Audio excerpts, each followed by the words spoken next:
আসসালামু আলাইকুম রহমতুল্লাহ। আজকের গণিত ক্লাসে আপনাদের স্বাগতম। আজকে হাজির হয়েছি একাদশ দ্বাদশ শ্রেণীর দ্বিতীয় অধ্যায়টি নিয়ে। দ্বিতীয় অধ্যায়টি হলো ভেক্টর, যেটি অত্যন্ত সহজ একটি অধ্যায়। গত পর্বে আমরা ভেক্টরের কিছু প্রকারভেদ আলোচনা করেছি। আজকে আরও ভেক্টরের কিছু অঙ্ক করতে গেলে যেই জিনিসগুলো আমাদের লাগবে, যেই সূত্রগুলো লাগবে, আজকে সেগুলোই আলোচনা করব। তাহলে আমাদের অঙ্কগুলো করতে আমাদের এই তিনটি সূত্র লাগবে। একটি হচ্ছে ভেক্টর যোগের ত্রিভুজ সূত্র, ভেক্টর বিয়োগের ত্রিভুজ সূত্র, আর একটি হচ্ছে ভেক্টর যোগের সামান্তরিক সূত্র। তাহলে সূত্র তিনটি আগে আলোচনা করে নিই। শুরুতেই ভেক্টর যোগের ত্রিভুজ সূত্রটি আমরা আলোচনা করব। ভেক্টর যোগের ত্রিভুজ সূত্রটা কি? আমাদের যদি এটা একটা কি হয়, ত্রিভুজ হয়,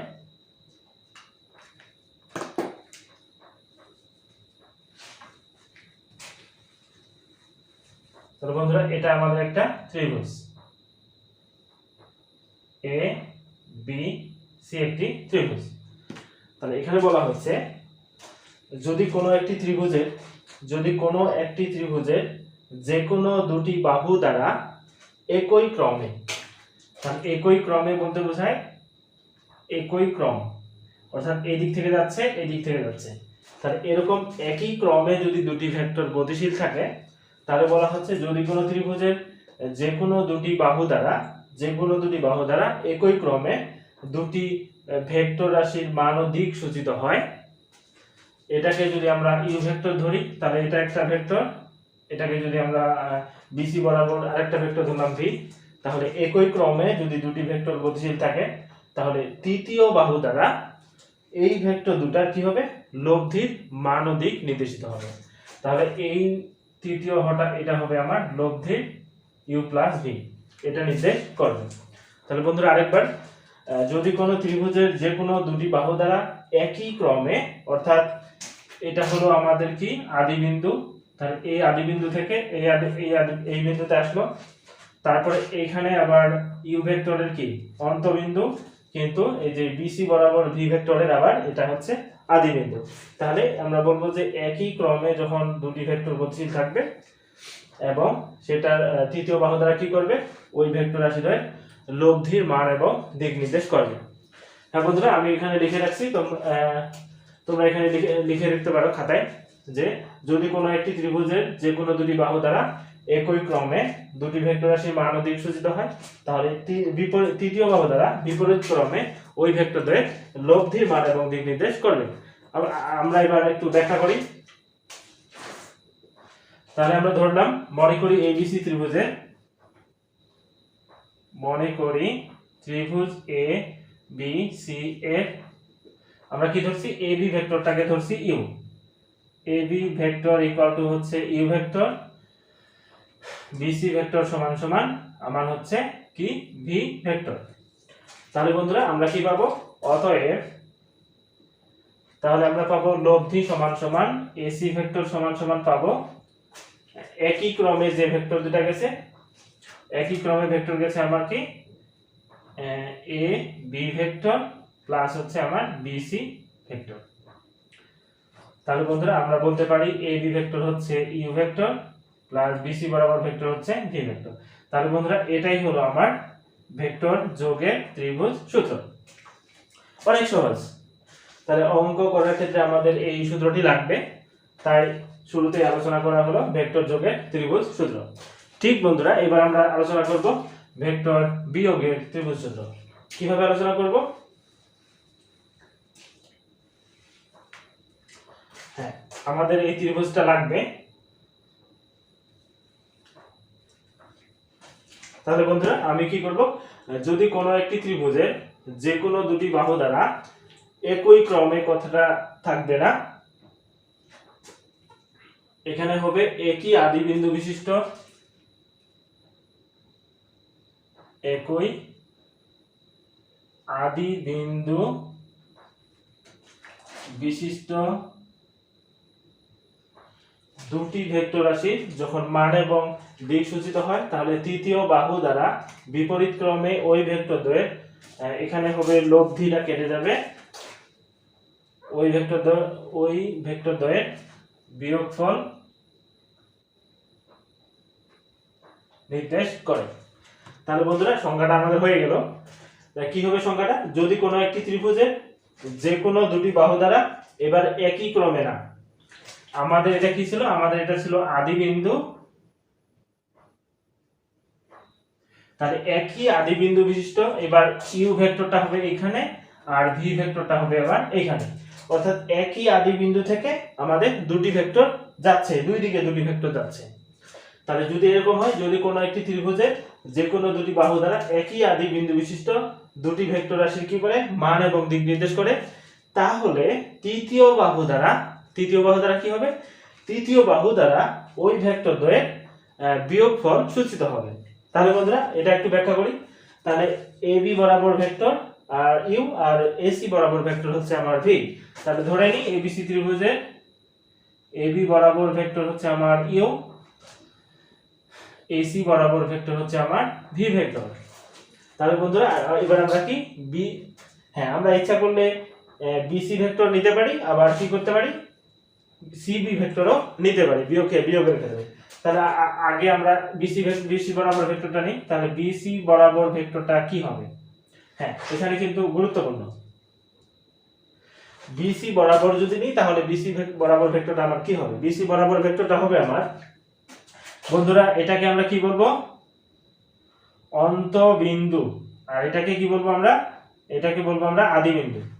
তাহলে বন্ধুরা অন্তবিন্দুগামী ভেক্টরটা আগে বসাতে হবে আর আদি বিন্দুগামী ভেক্টরটা পরে বসাতে হবে। তাহলে আমরা দেখতে পাচ্ছি সি হচ্ছে অন্তবিন্দুগামী ভেক্টর। তাহলে সি বরাবর ভেক্টর কি আছে? সেই সি বরাবর ভেক্টর আছে আমার ভি। তারপরে আদি বিন্দু হচ্ছে আমার কি? এবার আদি বিন্দু হচ্ছে আমার বি, তাহলে বি বরাবর ভেক্টর হচ্ছে আমার ইউ মাইনাস ইউ। তাহলে বন্ধুরা এটাই হবে আমার ফলাফল, অথবা আমরা বলতে পারি ভি হচ্ছে আমার কি? এসি মাইনাস আর ইউ হচ্ছে আমার এবি বরাবর ভেক্টর। তাহলে বন্ধুরা এটাই হলো আমার ব্যাখ্যা। হ্যাঁ এবার যদি বলা হয় সি থেকে বি বরাবর ভেক্টর, তাহলে আমাদের কি হবে? তাহলে আমার এটা হবে সিবি ভেক্টর হবে আমার। তাহলে বি বরাবর ভেক্টরটা আগে হবে, তাহলে বি বরাবর ভেক্টর হচ্ছে আমার ইউ মাইনাস, তারপর সি বরাবর ভেক্টর হচ্ছে আমার কি? V minus V. তাহলে বন্ধুরা আমরা লিখতে পারি ইউ বরাবর যে ভেক্টর সেটা হচ্ছে আমার এবি ভেক্টর মাইনাস ভি বরাবর ভি হচ্ছে আমার কি? ভি হচ্ছে আমার এসি বরাবর ভেক্টর, তাহলে আমার হবে এসি। তাহলে বন্ধুরা এই হলো ভেক্টর বিয়োগের ত্রিভুজ সূত্র। এবার আমরা আলোচনা করব ভেক্টর যোগের সামান্তরিক সূত্র। তাহলে সামান্তরিক সূত্রটা অত্যন্ত গুরুত্বপূর্ণ, কারণ এটা অনেক সময় পরীক্ষায় আসে যে সামান্তরিক সূত্রটি ব্যাখ্যা করো। তাহলে বন্ধুরা আমরা এটা মিশিয়ে দিই। এবার আমরা আলোচনা করব সামান্তরিক সূত্র, ভেক্টর যোগের সামান্তরিক সূত্র।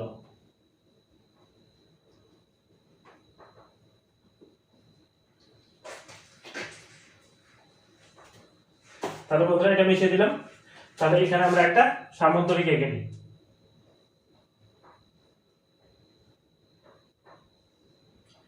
ও এ বি সি হলো আমার একটি সামান্তরিক।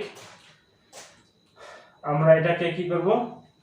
দিয়ে দিলাম এই ও এ বরাবর একটা ভেক্টর দিলাম হচ্ছে ইউ, ও সি বরাবর একটা ভেক্টর দিলাম আমরা ভি।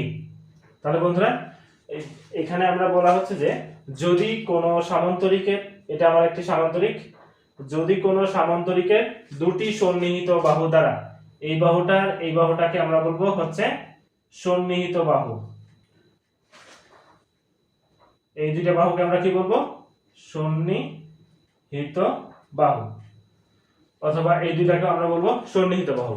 তাহলে বলা হচ্ছে যদি কোনো সামান্তরিকের যে কোনো দুটি সন্নিহিত বাহু দ্বারা দুটি ভেক্টর নির্দেশ করা হয়, যে কোনো দুটি সন্নিহিত বাহু দ্বারা দুটি ভেক্টর নির্দেশ করা হয়, তাহলে তৃতীয় বাহু দ্বারা না ওই সন্নিহিত বাহুদ্বয়ের ছেদবিন্দুগামী কর্ণ দ্বারা কি হবে? ওই ভেক্টরদ্বয়ের লব্ধির মানও দিক নির্দেশ করবে। তাহলে বন্ধুরা আমি আরেকবার বলছি, যদি কোনো সামান্তরিকের দুটি সন্নিহিত বাহুদ্বয় দ্বারা দুটি ভেক্টরকে নির্দেশ করা হয়, তাহলে ওই সন্নিহিত বাহুদ্বয়ের ছেদবিন্দুগামী কর্ণ দ্বারা ওই ভেক্টর দ্বয়ের কি হবে লব্ধির মান ও দিক নির্দেশ করবে। তাহলে এটাই হচ্ছে আমাদের সংজ্ঞা। তাহলে আমরা ব্যাখ্যাটা করি। ব্যাখ্যা কিভাবে হবে আমরা মনে করি ও A B C. O A B C হলো আমার একটি সামান্তরিক।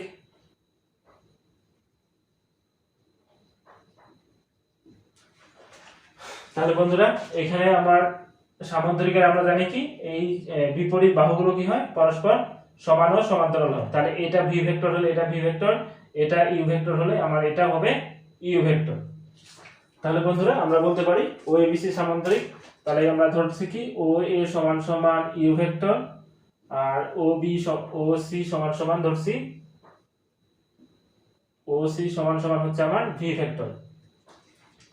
এখন আমরা এখানে ও এ বি একটি কি পাইছি ও এ বি হলো আমার একটি ত্রিভুজ। তাহলে আমরা লিখতে পারি ত্রিভুজ ও এ বি হতে।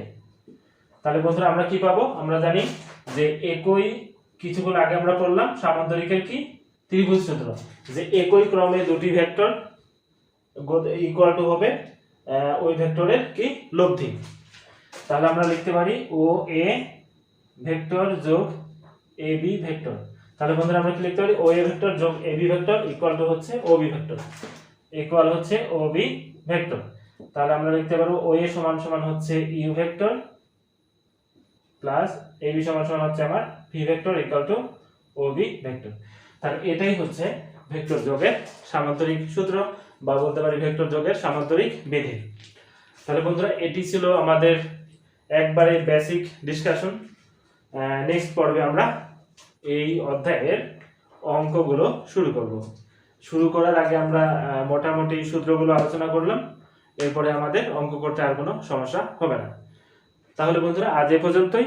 পরবর্তী ক্লাসটি দেখার জন্য আমন্ত্রণ জানাচ্ছি।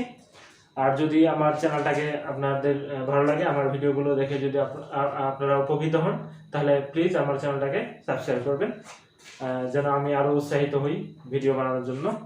আজ এ পর্যন্তই। আল্লাহ হাফিজ।